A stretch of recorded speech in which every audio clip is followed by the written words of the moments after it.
Good evening. Welcome to another edition of India Prime with me, Sana Khan. China is keeping a close watch as the Dalai Lama, who now considers himself as a son of India, sets out for over a week-long visit to Tawang in Arunachal Pradesh to attend religious engagements. His visit evoking high decibel protests from Beijing. Now, Arunachal Pradesh and Tawang have been a bone of contention between the two countries. China claims this region as in the Eastern Himalayas as South Tibet and regularly denounces foreign leaders' visits to the region as attempts to bolster India's territorial claims. India has said firmly that Arunachal is an integral part of India and that China should respect that. Any visit to Arunachal by the Dalai Lama has always been controversial and has led to stiffening of relations between India and China. Though he visited the state in 1983, 1997, 2003 as well as 2009, this particular visit seems more political and bold. That's what we're discussing this evening on India Prime. Joining me in the studio is Mr. Vijay Kranti, senior journalist and expert on Tibet and China. Thanks so much for joining us. Also with me is Professor Swaran Singh from the School of International Studies at the Jawaharlal Nehru University. We'll also be joined in by Enar Tangen, political and economic commentator, in a while from now. But here's a look at what's unfolding at this point as we speak.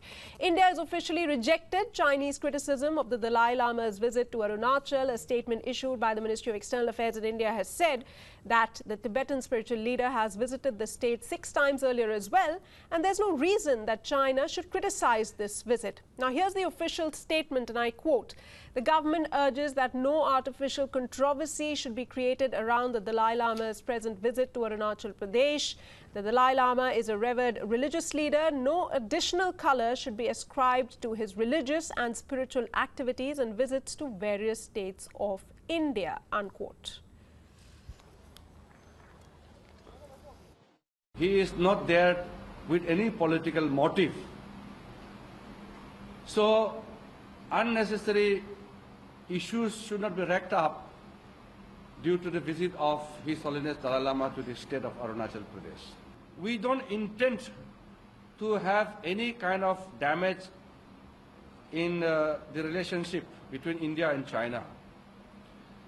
We respect the Chinese sovereignty, and that is what we also expect from China, that the visit of Dalai Lama to Arunachal Pradesh is purely religious.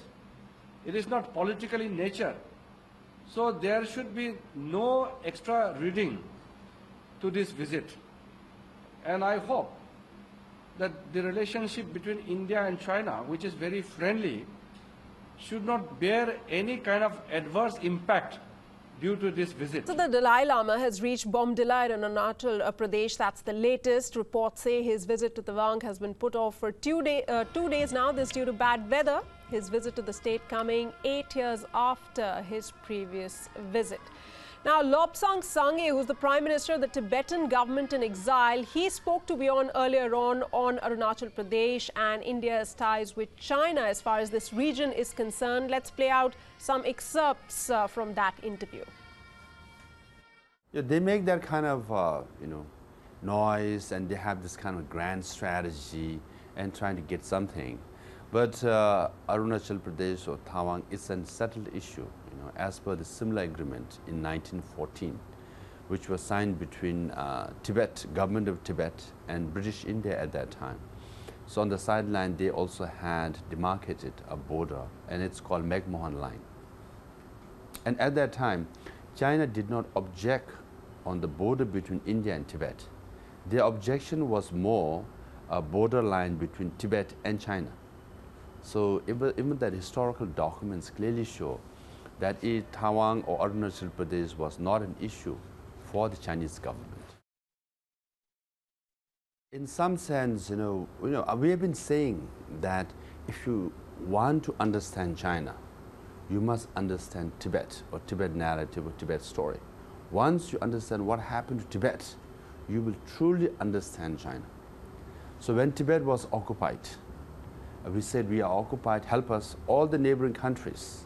And around the world, they said, well, it happened to you, you are an exception, good luck to you, it will not happen to us. So with that belief, they kept quiet. Now what you see in South China Sea, East China Sea, border incursion in India or Nepal or anywhere. Now everybody, all the neighboring countries is saying, how come China is in our doorstep? So we've been telling you for 50 some years, it happened to us, it could happen to you. All right, joining me right now is A.N.R. Tawang, political and economic commentator as well. Thanks all of you for joining me this evening. Let me start with you, Mr. Tawang. You know, there's complicated history as far as Arunachal Pradesh is concerned between India and China. The Dalai Lama has visited the state even previously. Do you see this time the visit being any different? Yes, I think it is political. I can't see it any other way. I mean, he has in the past asked to go to Arunachal Pradesh, but he has been denied. This time he was allowed to do it. I'm still trying to figure out exactly what is the game for India on this particular matter. It's clear that India is trying to provoke some sort of reaction, but it's not clear what the end game would be. When you say India is looking for some sort of reaction, what are the specifics that you're referring to over here? Well, I mean, the immediate call for saying that, you know, this is an internal matter and all this type of thing. Why was he not allowed to go when he requested a number of times before? Why is it at this point, at this juncture? I mean, clearly there are issues between India and China, especially over territory. Each is claiming different parts of the others that are being held. And the question is how this can be resolved. I don't know that having the Dalai Lama visit a disputed part is part of a settlement process. It seems to me more kind of juvenile. Let's throw sticks and stones at one another rather than sit down and try to settle the matter as individuals. Right. Right. So interesting to get that perspective from Beijing there. Professor Swaran Singh and Mr. Vijay Kranti joins me here in the studio. I'm going to go to them right now. Mr. Vijay Kranti, the view from Beijing is, and we've been hearing this a lot, this visit is more and more political. It seems that much more a bolder move by India. What is India's game plan, if any, at this point? Yeah, if somebody wants to see a game plan, one will see. But if somebody is there to see it through history, what has happened, then I would say that I've been watching Tibet for last 44 plus years. And this is first time that New Delhi, the Indian government, has decided to stand on its own vis-a-vis China on the issue of Tibet. I remember when Dalai Lama was given the highest civilian award by America, that was in 2007, that is Congressional Gold Medal. We had a government in New Delhi which, when Dalai Lama came to India, there were people, those who love him, who like him, who wanted to, they were giving him a civic reception. And we had a government in New Delhi which unfortunately could not stand on its own feet, hardly knew that it had a spine, and the government issued an order to that no government official, no political leader, office holder will attend the civic reception. And imagine nobody from Ministry of External Affairs, nobody from even the Chief Minister of Delhi. So you're saying the present dispensation. Today you see when Mr. Modi comes to power, in his in the oath ceremony, he invited every single state head from around India. He did not invite anybody from China, and rather he also invited, you know, we just saw the Tibetan Prime Minister. He was invited to that. So that was the first indication that we have a new government. Right. So you're saying a lot of it has changed with the coming in of the Narendra Modi government. All right, point well taken. Now, Professor Swaran Singh, it's important for us to understand why there is so much exchange of words between the Chinese government and India when it comes to Tawang. Explain to our viewers the importance why Tawang is a flashpoint in the ties between India and China. Very briefly, Professor Singh. There are multiple interpretations, and they will continue to be multiple interpretations, especially interpretations of Beijing and New Delhi will never meet. both on what are the motivations and what are the outcomes and implications. About Tawang, there used to be an interpretation that, for example, this is a strategically located plateau where India is in possession, and in situations of war or surveillance it could be useful. But that's no longer important, because countries are not going to fight wars like we did in old times. Future wars are going to be very different in cyberspace, in outer space, in psychological warfare. More important today, I think, is that there are about 50,000 Indians living in that town. Right. And it is a responsibility of India to make sure that they feel safe, their welfare is looked after. So, if you look at what is happening, Beijing is not helping itself either. There are constituencies in India, there are experts who believe that Dalai Lama, His Holiness alone, is equal to several mountain divisions in terms of psychological warfare. Right, right. Now, by overreactions that you see in China by his visit, they are only reinforcing that argument that India has a tool which India can use to arm to its Chinese. Right. By raising such hue and cry about this visit, I think they are reinforcing that constituency in our country which believes that Dalai Lama is an instrument and that government of India is using that. There are others who don't believe that, who think it is an innocent visit by a religious leader, and he's already separated himself from political domain for a long time now. Right. He has created a parallel political domain and segregated himself away from that. And he is seen simply as a religious guru, and I don't think government of India has any reason to interfere with where religious gurus are going and what are they doing, especially if they are only doing discourses of their own religion. May I add one point, very small, quick point? Very quickly, then I'll go to that's Mr. an additional Tawang. one. Yeah. See, why China is making noise on Arunachal Pradesh, there is a reason. You know, there is a sense of sin. China occupied Tibet illegally. The whole world knows it, but nobody wants to speak it. Now, China today wants to divert attention of India.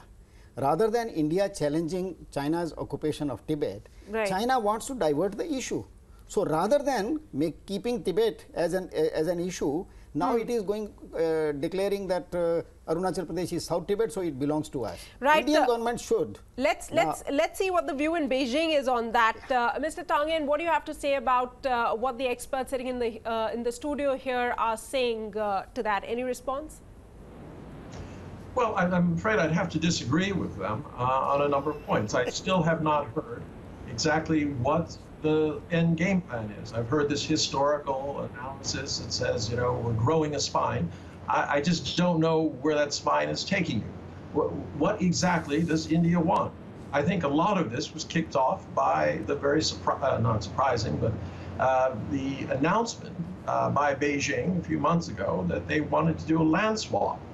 And since that time, there's been kind of a dithering going on within India as to how to respond to that. Most people have said simply no, we don't want to do it. We don't want to compromise. We're not going to compromise on anything. We just want everything back. I don't know that that's very practical. If India indeed wants a hostile relationship with China, that's their right. It's self-determination. Does Beijing overreact in terms of the Dalai Lama? I would say so.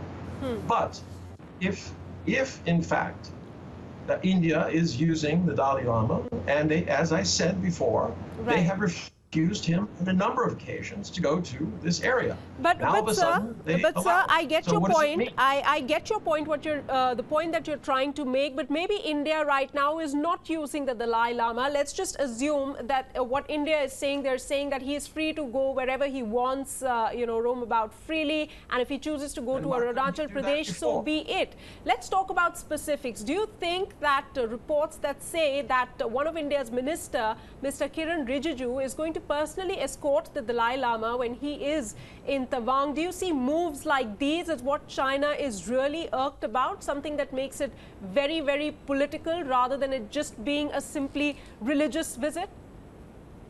Absolutely. I don't know that religious visitors are given that kind of state welcome. This is exactly what Beijing is concerned about. And I really think that there needs to be a pause and really a white paper strategy coming from Delhi saying exactly how it wants to deal with regional issues. We're living in a world where we have Brexit, we have the uncertainty of Donald Trump, The multilateralism is on the retreat. These are all things that could potentially hurt India. The question is, where will India land on the broad spectrum? It seems that more and more countries are turning away from the U.S. and towards grouping together for multilateral goods. But it's just not clear where India stands at this point. And these types of issues bring up questions about where India thinks its future lies. Right. Right, sir. Now, one of the guests sitting here in the studio, I could hear him say wishful thinking. Mr. Kranti, very quickly, if we could take both of y'all's reaction on this and move on in our discussion. friend from Beijing, he thinks that world is moving as China wants it. For example, about Mr. Donald Trump, he wants to say that the world is moving away from America. Why don't you see that the whole world is now focusing on China? All the kind of the sins and aggression China is trying to commit on all its on so many neighbors. China is, I am afraid, digging its grave by opening so many frontiers, so many fronts. All right, all right. So I don't think they should now open another front in the name of Dalai Lama. When it comes to Dalai Lama, as my friend said, Dalai Lama is more than all Chinese leaders put together. Okay, okay. Professor Singh, very quickly, and then we'll move on. Okay, very quickly. First thing, I don't think world is going away from Donald Trump. President Xi Jinping is meeting him this Thursday, and we know the efforts the Chinese are making to propitiate the whole team of Donald Trump before the meeting takes place. And as far as Dalai Lama is concerned, I think it's important to understand that Beijing, instead of being angry with us, should talk to Dalai Lama. He's their citizen. Why are you complaining to India? You should be talking to Dalai Lama, tell him where he wants to go and where he should go and he should not go. Right. India has always supported that there should be direct dialogue between Beijing and Dalai Lama. And it is stalled for about 7 years now, and I think it is time to revive that. And that is perhaps a better channel for Beijing to influence decisions as to where Dalai Lama should be traveling and where he should not be traveling. Right. Also, I want to move this a bit further, talking about the real context. Now, the visit of the Dalai Lama cannot be, we can't talk about it without giving it proper context. A lot has been happening as far as the border between India and China is concerned. India pumping in millions of dollars to shore up infrastructure over there. Mr. Tangen, give us a sense of, what's happening, put things into context. Why shouldn't India, really, there has been a lot of talk, why is India shoring up this region, the border, investing so much money? China, I mean, you would know better than all of us over here, the kind of money, the kind of infrastructure China has built up over the past few years. If there's nothing, then why raise objections on what India is trying to do? Because there have been reports earlier as well, raising objections to the kind of things India is planning in this region. Well, I think there are a number of issues that have to be considered. I mean, China's relationship with Pakistan is always a sore point with India. There's also the issue of expanding spheres. I mean, Sri Lanka, Bangladesh, all of these areas are now kind of falling between Delhi and Beijing. And there seems to be the sense from India that China is encroaching. Now, China sees itself as trying to spread prosperity.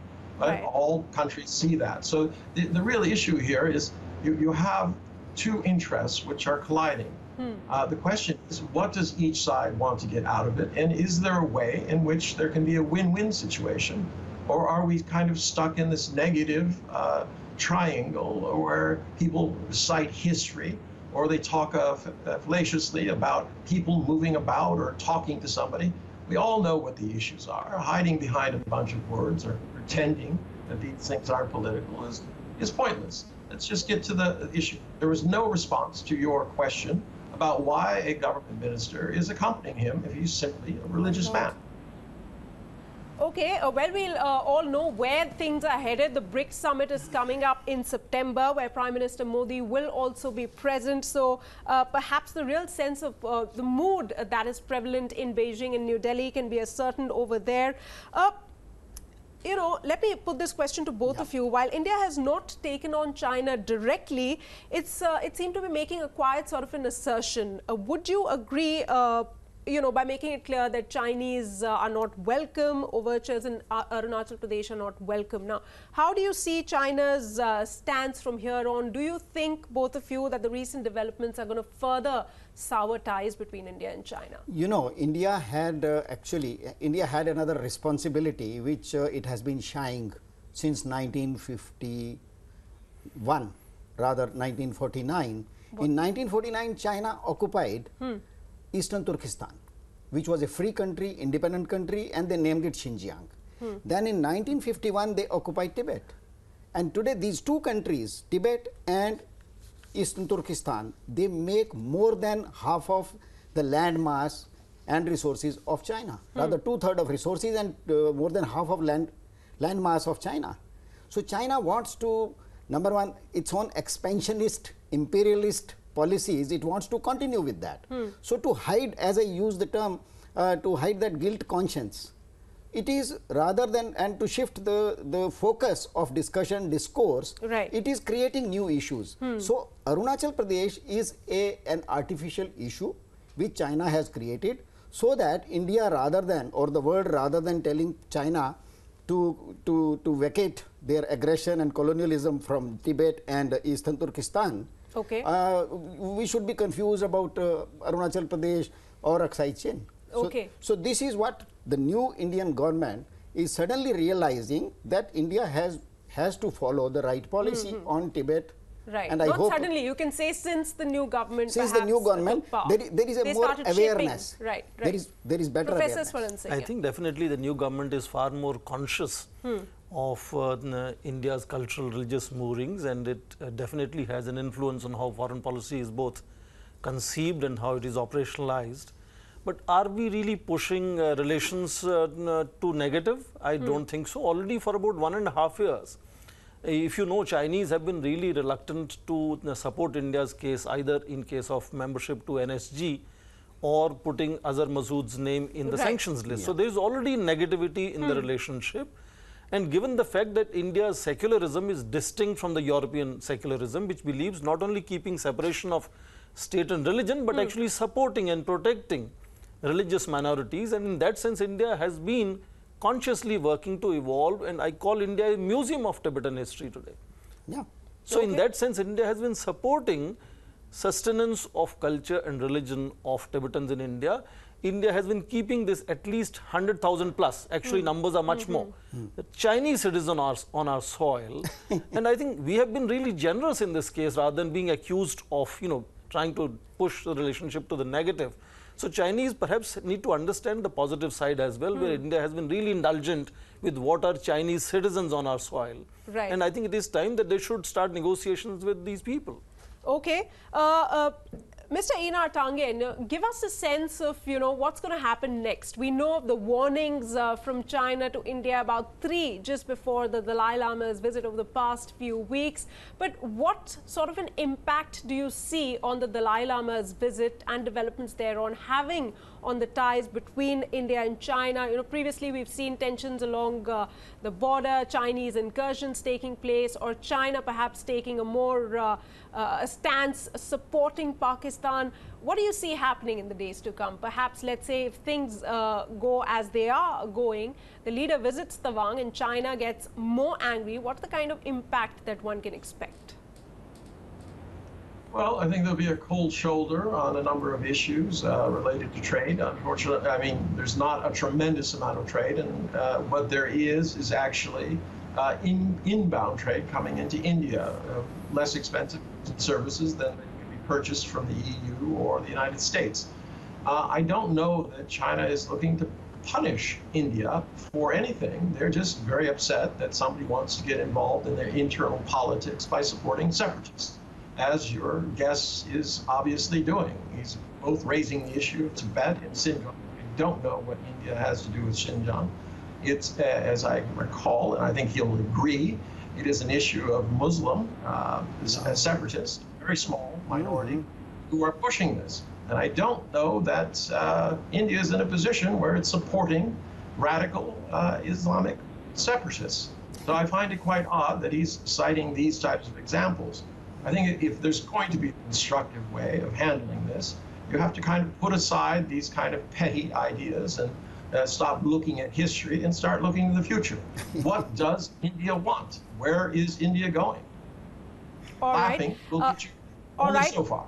All right, we'll take a quick closing reaction, about 10 seconds each from all of you, Mr. Vijay Kranti, Mr. Tanjan, and then Professor Swaran Singh. The impact of the Dalai Lama's visit and the, what India and China perhaps can do, taking a lesson from the past, the history of the two countries to make things better. A very quick if point. I believe our friend from Beijing, that Indian government is making a statement by allowing Dalai Lama to go to Arunachal Pradesh, yes, let us look at it from this angle. Number one, India is asserting that, number one, Arunachal is an integral part of India. Right. Number two, Dalai Lama is a respected guest of India. Right. Number three, he has freedom to go to any part of India.